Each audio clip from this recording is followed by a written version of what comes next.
नमस्कार प्यारे साथियों, मैं सतेन तोमर स्वागत करता हूं आपका सतेन तोमर सर यूट्यूब चैनल में। और जैसा कि आप सभी को पता है कि नोबेल पुरस्कारों की घोषणा जो है वो हो चुकी है। तो आइए चलिए हम जानते हैं नोबेल पुरस्कारों के बारे में, हर एक चीज़ को बिल्कुल शुरुआत से लेकर लास्ट तक, यानी ए टू जेड हम हर एक चीज़ को जानेंगे। तो हम बात करने वाले हैं प्यारे साथियों आपका नोबेल पुरस्कार। नोबेल पुरस्कार जो है वो आखिर जो है, इसका नाम नोबेल पुरस्कार क्यों है, तो उसकी भी हम बात कर लेते हैं। सबसे पहले तो मैं आपको बता दूं कि नोबेल पुरस्कार का नाम नोबेल पुरस्कार इसलिए है क्योंकि एक व्यक्ति थे जिनका नाम था अल्फ्रेड नोबल। और अल्फ्रेड नोबल वो व्यक्ति हैं जिन्होंने डायनामाइट का आविष्कार किया था। और डायनामाइट जो है वो एक विस्फोटक पदार्थ होता है। और ये जो विस्फोटक पदार्थ है, इस विस्फोटक पदार्थ के माध्यम से पूरी दुनिया के अंदर जो है वो बड़ी तबाही जो है वो मचाई गई। डायनामाइट के माध्यम से जब डायनामाइट का आविष्कार किया था, तो हर एक देश से डिमांड आ रही थी अल्फ्रेड नोबल के पास कि हमें डायनामाइट दे दो। तो इसके माध्यम से इन्होंने बहुत पैसा कमाया, लेकिन जब ये वृद्ध हुए तो इन्हें आभास हुआ कि मैंने अपने जीवन में ऐसा आविष्कार किया है जिसने मानवता को शर्मसार कर दिया, मानवता का विनाश किया है। इसकी वजह से इनके पास जितनी भी संपत्ति थी, उस संपत्ति जो है वो एक ट्रस्ट को दान कर दी, या ये कहें कि उस संपत्ति को जो है एक फाउंडेशन जो है वो स्थापित कर दी गई उसी संपत्ति के लिए, जिसको नोबल फाउंडेशन नाम दिया गया। और ये घटना जो है वो 1895 और उसके बाद की घटनाएं हैं।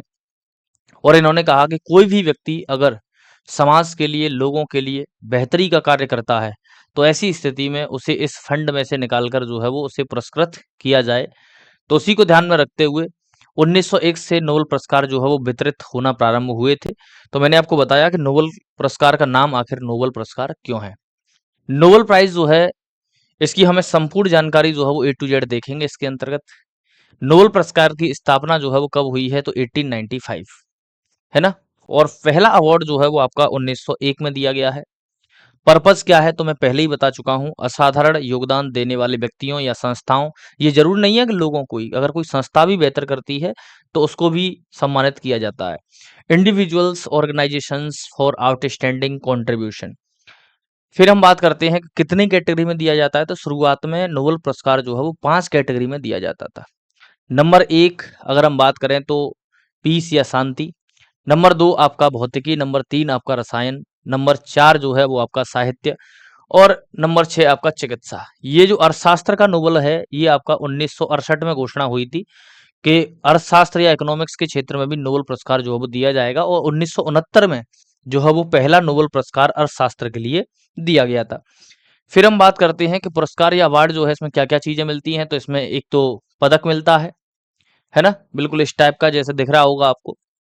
दूसरा अगर हम बात करें तो प्रमाण पत्र मिलता है, और कैश मिलता है। कैश कितना मिलता है उस पर भी हम बात करेंगे।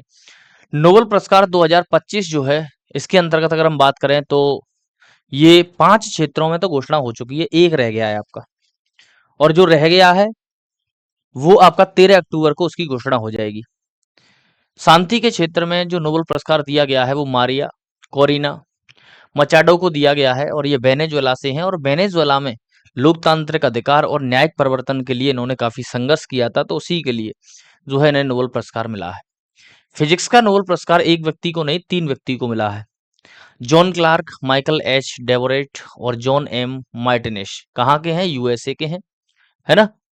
तो इनको जो पुरस्कार मिला है वो किस चीज के लिए मिला है, तो इलेक्ट्रिक सर्किट में क्वांटम मैकेनिकल टनलिंग और एनर्जी क्वांटाइजेशन का आविष्कार इन्होंने किया है।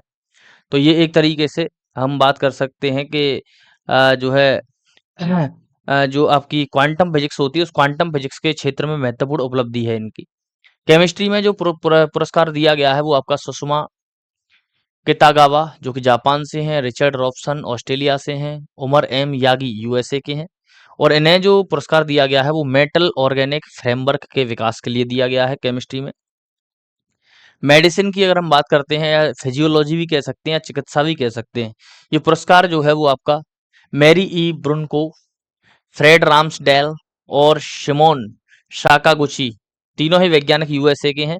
और इन्हें पेरीफेरल इम्यून टॉलरेंस के संबंध में खोज के लिए ये दिया गया है। लिटरेचर का जो अवार्ड है वो लास्जलो क्रास्ज नाहोरकाई को दिया गया है, ये हंगरी से हैं। और इनको जो पुरस्कार दिया गया है वो एपोकैलिप्टिक थीम के बीच कला की शक्ति को पुनर्जीवित करने वाले रचनात्मक दृष्टिकोण के लिए दिया गया है ना। एक पुरस्कार जो है रह गया है, 6 क्षेत्रों में दिया जाता है ना, तो कुल 6 क्षेत्र हैं, 5 की घोषणा हो चुकी है, एक पुरस्कार जो है वो आपका घोषित किया जाएगा। किसका? तो इकोनॉमी का, जो कि आपका 13 अक्टूबर को होगा, है ना। यानी आपका लिटरेचर का हो चुका है, मेडिसिन का हो चुका है, केमिस्ट्री का हो चुका है, और आपका फिजिक्स का हो चुका है, और आपका जो है पीस या शांति का हो चुका है। रह किसका गया है? तो ये अवार्ड रह गया है आपका प्यारे साथियों, जो है आपका इकोनॉमिक्स का। 13 अक्टूबर को उसकी भी घोषणा हो जाएगी, तो उस पर भी एक वीडियो में बना दूंगा, है ना। अगर आप देखें तो ये अवार्ड दिया कहाँ जाता है, तो यूरोप के अंदर 2 देश हैं, एक का नाम है नॉर्वे और दूसरे का नाम है स्वीडन। केवल एक अवार्ड ऐसा है जो नॉर्वे की राजधानी ओस्लो में दिया जाता है, जबकि बाद बाकी के 5 अवार्ड जो हैं वो आपके स्टॉकहोम में। एक अवार्ड जो दिया जाता है ओस्लो में आपका, उस अवार्ड का जो नाम है वो क्या है? तो शांति। शांति का जो पुरस्कार है, या हम ये कहें कि जो आपका पुरस्कार है जिसकी हम बात कर रहे हैं, पीस या शांति का पुरस्कार, वो आपका ध्यान रखिएगा, है ना। पीस या शांति का जो पुरस्कार है वो आपका दिया जाता है कहाँ पर? ओस्लो में। बाद बाकी के जो 5 पुरस्कार हैं वो आपके कहाँ पर दिए जाते हैं? तो स्टॉकहोम में दिए जाते हैं। क्या अब तक किसी भारतीय को मिला है? तो बिल्कुल 9 भारतीय ऐसे हैं जिन्हें ये पुरस्कार मिल चुका है, जिनमें से 5 तो भारतीय नागरिक थे, 4 भारतीय मूल के विदेशी नागरिक थे, है ना। मतलब उनके रिश्तेदार, है ना, माता पिता, उनमें से कोई ना कोई भारतीय रहा होगा, और उन्होंने जो है वो किसी अन्य देश में जाके शिफ्ट हो गए, उन्होंने वहां की नागरिकता ले ली, तो वो भारतीय मूल के विदेशी नागरिक माने जाएंगे। फिर हम बात करते हैं कि ये कौन-कौन लोग हैं, तो 1913 में रविंद्रनाथ ठाकुर को साहित्य के क्षेत्र में मिला था। गीतांजलि, इन्होंने, इनकी पुस्तक का नाम आपको पता होगा। 1930 सीवी रमन, फिजिक्स के लिए इन्हें जो है वो मिला था, है ना। समुद्र का पानी नीला क्यों दिखता है, उस पे बड़ी खोज की थी इन्होंने, रमन इफेक्ट दिया था इन्होंने। 1968 हरगोविंद खुराना, मेडिसिन के लिए दिया गया है। और अगर आप बात करें तो इन्होंने डीएनए पे काफी रिसर्च किया है हरगोविंद खुराना ने। 1979 में मदर टेरेसा को मिला है शांति के लिए। 1983 में जो है वो एस चंद्रशेखर या सुब्रमण्यम चंद्रशेखर को फिजिक्स के लिए मिला है। फिर हम बात करते हैं आपका छठवां, 1998 में अमर्त्य सेन को इकोनॉमिक्स के लिए। सातवां 2009 आपका वेंकट रामकृष्णन केमिस्ट्री के लिए मिला है। 2014 कैलाश सत्यार्थी शांति के लिए। 2019 में अभिजीत बनर्जी इकोनॉमिक्स के लिए इन्हें अवार्ड दिया गया था। अमाउंट कितना मिलता है इसमें? तो अमाउंट जो है वो मिलता है आपका किसमें? तो अमाउंट मिलता है क्रोनोर में। क्रोनो या क्रोना जो है वो एक स्वीडिश जो है वो आपकी करेंसी है, और 1 करोड़ स्वीडिश क्रोनर जो है वो अमाउंट दिया जाता है। लगभग लगभग 8 से 9 करोड़ का अवार्ड जो है मिलता है, धनराशि मिलती है, कैश मिलता है। बाद बाकी मेडल वगैरह जो सारी चीजें मिलती हैं वो तो है ही इसमें। और जैसे मान लो अगर ये अवार्ड जो है वो, जैसे हमने कहा कि केमिस्ट्री का 3 लोगों को मिला, तो उसमें क्या होता है, या तो ऐसा होता है कि ये बोल दिया जाता है कि समान समान राशि बांट दी जाए, या ऐसा भी हो सकता है कि एक का योगदान ज्यादा है तो उसको 50%, और 50% जो बचा है उसमें से आधा आधा 2 को दे दिया जाए।